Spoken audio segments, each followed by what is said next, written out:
শেষের দিকে করব। সো 1 আসলে খুব সিম্পল একটা নাম্বার। সো 1 যদি আমরা লিখতে চাই তাহলে সিম্পল স্টেপের মাধ্যমে এটা লিখতে পারবো। যদি আমরা 1 লিখি, the first স্টেপটা আমরা জাস্ট এতটুকু অংশ একটু বাঁকা করে নেব, দেন জাস্ট নিচের অংশটুকুকে এভাবে রেখে দিব। সো 1 লেখার জন্য আমরা প্রথমে জাস্ট সিম্পল এই স্টেপটা নিচ্ছি। ফার্স্ট 1 যদি আমরা লিখি, ফার্স্ট স্টেপটা জাস্ট এতটুকু একটু বাঁকা ফেলবো, যাতে এই অংশটা সিম্পল এতটুকুই থাকে। তারপর এটার সাথে আমরা ডিরেক্ট একটা স্ট্রেট লাইন কানেক্ট করে ফেলবো। সো আমরা যদি 1 লিখতে চাই তাহলে আমরা সিম্পল এইভাবে 1 লিখতে পারি। যদি সিম্পল এই অংশটাকে একটু বাঁকা করে ফেলি তাহলে 1টা ইজিলি হয়ে যাবে।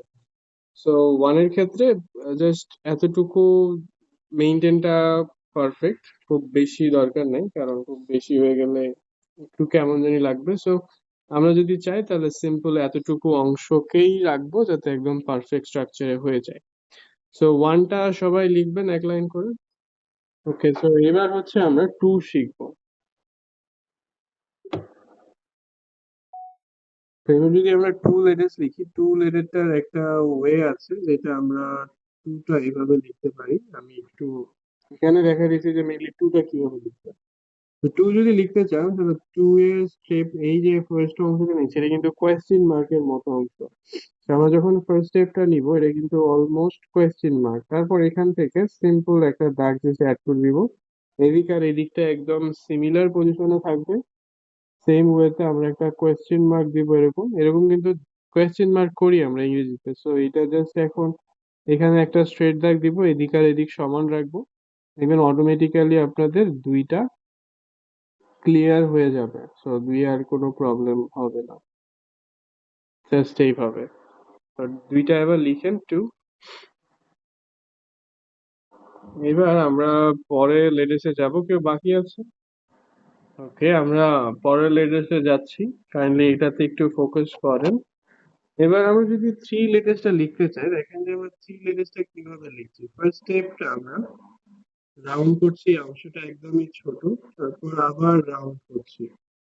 তাহলে এখন যে বিষয়টা হয়ে যাচ্ছে, ফার্স্টে আমরা এভাবে বাঁকা দাগ নিচ্ছি, বাঁকা গোল করে, তারপরে একটু ছোট অংশ যেটা এখানে দিচ্ছে একদমই ছোট থাকবে।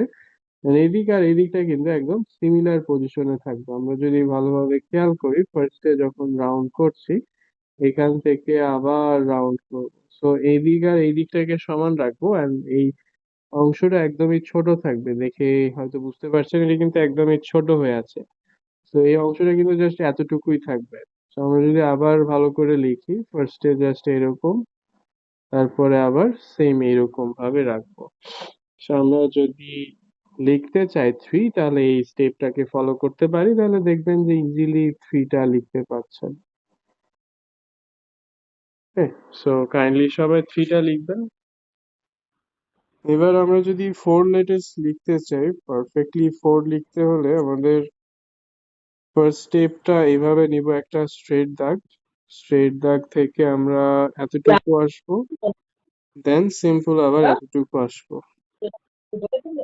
কাইন্ডলি মাইক্রোফোন গুলো অফ করে দিবেন। ফার্স্ট স্টেপটা হচ্ছে একটা স্ট্রেট দাগ, তারপরে আবার বাঁকা করে স্ট্রেট দাগ, দেন আবার এরকম হবে। সো আমরা যদি 4 লিখতে চাই তাহলে 4 এর স্টেপটা জাস্ট এইরকম ভাবে হবে,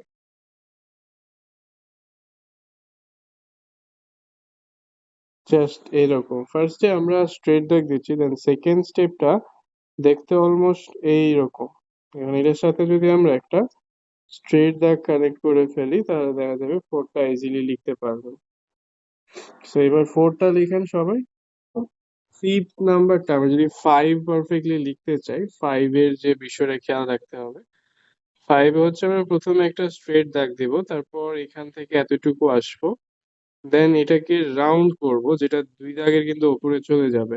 এটা ভালোভাবে খেয়াল রাখবেন, আদারওয়াইজ যদি দুই দাগ না ক্রস করেন এতটুকু রাখেন তাহলে কিন্তু এই অংশটা ছোট হয়ে যাবে, যেটা কিন্তু একদমই মিস্টেক হয়ে যাবে।